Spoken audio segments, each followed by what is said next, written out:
এক মিনিট ধৈর্য নিয়ে ফুল ভিডিওটা দেখুন। জিব্রাইল আলাইহিস সালামকে আল্লাহ তাআলা তৈরি করলেন। জিব্রাইল আলাইহিস সালাম আল্লাহ তাআলাকে জিজ্ঞেস করলেন, আল্লাহ আপনি কিতে খুশি হন? আল্লাহ তাআলা জানিয়ে দিলেন, আমি সবচেয়ে বেশি খুশি হই আমার বান্দা যখন আমাকে সিজদা করে। অতঃপর জিব্রাইল আলাইহিস সালাম আল্লাহ তাআলাকে সিজদা করলেন 30,000 বছর ধরে। জিব্রাইল আলাইহিস সালাম মনে মনে খেয়াল করলেন, আমার থেকে এত বড় দামি, এত বড় লম্বা সিজদা দুনিয়ার আর কেউ করতে পারবে না। আল্লাহ তাআলা নিশ্চয়ই আমার প্রতি খুশি হবেন।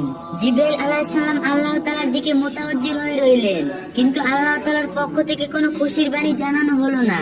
আল্লাহ তাআলা জানিয়ে দিলেন, জিব্রাইল তোমার জবাব আমি দিব, তার আগে তুমি একটু আরশে আজিমের দিকে তাকাও। জিব্রাইল আলাইহিস সালাম তাকিয়ে দেখলেন, আল্লাহ রাব্বুল আলামিন আরশে আল্লাহর কুদরতের নূর দ্বারা লেখা রয়েছে, লা ইলাহা ইল্লাল্লাহ মুহাম্মাদুর রাসূলুল্লাহ সাল্লাল্লাহু আলাইহি সাল্লাম।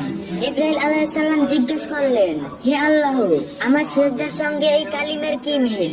আল্লাহ তাআলা বললেন, ও জিব্রাইল শোনো, আমি আল্লাহ এই দুনিয়া তৈরি করব। ওই দুনিয়ার মানব জাতি ও জিন জাতির হেদায়েতের জন্য লক্ষাধিক নবী রাসূলগণ পাঠাবো।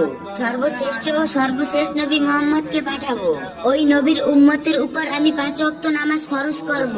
আর প্রতি 5 ওয়াক্ত নামাজের মধ্যে 17টা করে রাকাত আমার জন্য ফরজ করব। প্রত্যেকটা রাকাতের মধ্যে 2টি করে সিজদা হবে। আর প্রত্যেকটা সিজদার মধ্যে ওই নবীর উম্মত 3 বার করে সুবহান রাব্বিয়াল আলা পাঠ করবে।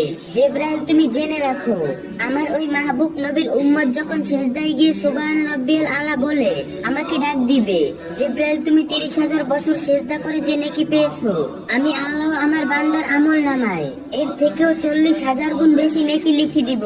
সুবহানাল্লাহ। এই জন্য মুসা আলাইহিস সালাম কাঁদছেন, আল্লাহ আমাকে ওই নবীর উম্মত বানাইয়ে দাও যে নবীর উম্মত এক সিজদায় জিব্রাইল আলাইহিস সালামের সারা জীবনের 30,000 বছরের সিজদার নেকি নিয়ে গেল।